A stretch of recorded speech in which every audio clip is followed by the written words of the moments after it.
Opposition leader Shahbaz شریف صاحب نے قومی اسمبلی میں ایک دفعہ تقریر کرتے ہوئے چارٹر آف اکانومی کی بات کی تھی. وہی بات بعد میں پھر جو نئے وزیر خزانہ ہے شوکت ترین صاحب وہ بھی اسی بات کو آگے بڑھا رہے ہیں. لیکن اب پتہ یہ چلا ہے کہ شہباز شریف صاحب جو ہیں یہ جو آنے والے بجٹ کا جو سیشن ہے اس کے لیے اپوزیشن جماعتوں کو اکٹھا کرنے کی کوشش کر رہے ہیں.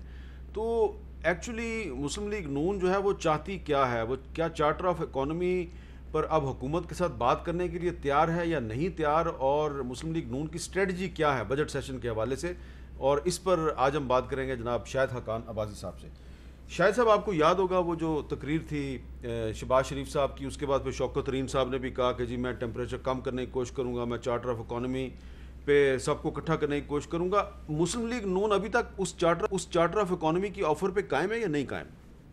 جی یہ 3 سال پہلے کی بات ہے. ہم آج بھی قائم ہیں، اس کے بعد بھی قائم ہیں. لیکن بات کرنے کا ایک ماحول ہوتا ہے، ایک رویہ ہوتا ہے. اگر آپ کسی کو گالی دے کر کہیں گے آؤ بات کرو تو پھر وہ نہیں آتا. تو اس لیے آپ اسمبلی کو چلائیں، اسمبلی کے اندر ڈیبیٹ ہو. ابصار عالم صاحب کا آپ کو پتہ ہے گولی لگی، کچھ آج تک پتہ نہیں چلا. ہم نے تحریک جمع کرائی کہ اسمبلی میں ڈیبیٹ ہو، اس کے حقائق پتہ چلیں. وہ ڈیبیٹ ہونا دور کی بات ہے، ایڈمٹ ہی نہیں ہوا وہ ریزولوشن. اچھا، آج تک اس قومی اسمبلی میں کوئی ایڈجرنمنٹ موشن جس کے ذریعے عوام کی تکلیف یا کسی اہم مسئلے پر بات کی جاتی ہے ایڈمٹ نہیں ہوا، کسی پر ڈیبیٹ نہیں ہو سکتا. اب اسد طور پر حملہ ہو گیا. جی اسد طور پر حملہ ہو گیا. دیکھیں یہ اگر آپ قومی اسمبلی میں یہ بات نہیں ہوگی، ان معاملات کو نہیں اٹھائیں گے، پھر یہ چیزیں ہوں گی. اور یہ بہت یعنی ایک ایسے حالات پیدا ہو گئے جو شاید ہم نے زندگی میں کبھی نہیں دیکھے. ماشاءاللہ حکومتوں میں یہ کام نہیں ہوتا. آپ کو یاد ہے پچھلے دنوں فریڈم نیٹ ورک کی ایک رپورٹ آئی اور اس نے یہ کہا کہ اسلام آباد جو ہے وہ پورے پاکستان میں صحافیوں کے لیے سب سے خطرناک جگہ ہے کیونکہ یہ نامعلوم افراد کے کنٹرول میں جا چکا ہے. جی صرف وہ نہیں ہے، ای یو نے جو آپ کے خلاف ووٹ آیا ہے اس میں ایک بڑی وجہ صحافت کی آزادی کی ہے. جو صحافی محفوظ نہیں ہے انہوں نے نام لے کر کہا ہے. یہ بڑی تشویشناک باتیں جس پر ہمیں کوشش کرنی چاہیے کہ ان کو سر عام لایا جائے، پبلک ڈیبیٹ ہو سکے تاکہ ہم کہہ سکیں دنیا کو کہ قومی اسمبلی میں ڈیبیٹ ہوئی ہے اس مسئلے پر. اچھا، اب یہ بتائیں کہ یہ جو آپ کا مسلم لیگ نون کا اور پیپلز پارٹی کا آپس میں ایک معاملہ چل رہا ہے تو اس میں شہباز شریف صاحب کہہ رہے ہیں کہ میں بجٹ سیشن میں اکٹھا کرنا چاہ رہا ہوں اپوزیشن کی پارٹیوں کو. تو ایک طرف آپ قومی اسمبلی میں اپوزیشن پارٹیوں کو اکٹھا کرنا چاہ رہے ہیں لیکن لگ یہ رہا ہے کہ پی ڈی ایم میں آپ پیپلز پارٹی کو واپس لانے کے لیے تیار نہیں ہیں. دیکھیں قومی اسمبلی اور سینٹ میں ایشوز آتے ہیں، وہاں پر بلز آتے ہیں، قومی ایشوز آتے ہیں، وہاں پر بیٹھ کر بات ہوتی ہے. پی ڈی ایم ایک تحریک ہے، اس کا ایک مقصد ہے اور وہ یہ ہے کہ ملک کے معاملات کو، ملک کے نظام کو آئین کے مطابق کیا جائے. اس میں پیپلز پارٹی اور اے این پی نے ایک فیصلہ ہوا پی ڈی ایم کا، اس کو توڑا، اس اعتماد کو توڑا. ان سے وضاحت طلب کی گئی، انہوں نے اس کے بعد پریس اس کا جواب دینا مناسب نہیں سمجھا اور پریس کے ذریعے کہا کہ جی ہم آپ پی ڈی ایم کا حصہ نہیں ہیں. ہم نے کہا ٹھیک ہے جی خدا حافظ. مولانا صاحب نے کہا کہ آپ نظر ثانی کر لیں اپنے فیصلے پر. یہ ساری بات ہے. اعتماد کو ان دو پارٹیوں نے توڑا ہے. اعتماد یہ بحال کر سکتے ہیں تو جماعت پی ڈی ایم کی تحریک میں آ سکتے ہیں، ورنہ وہ اسمبلی کے اندر بھی موجود ہے، اسمبلی کے باہر بھی اپنا راستے. یہ کوئی مشکل نہیں ہو جائے گا کہ پی ڈی ایم میں وہ نہیں آئیں گے اور قومی اسمبلی میں وہ آپ کے ساتھ ہوں گے؟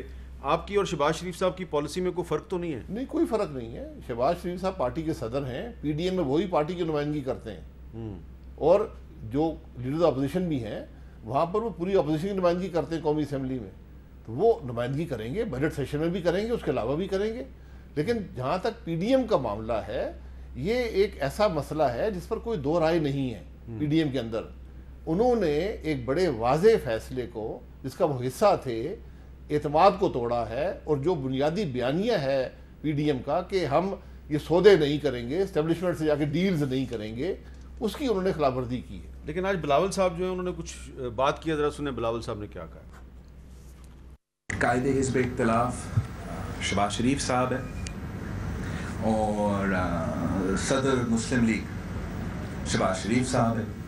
تو جو شہباز شریف صاحب کہے گا ہم اس کو اور اس کا بیانیہ کو اور اس کا موقف کو مسلم لیگ کی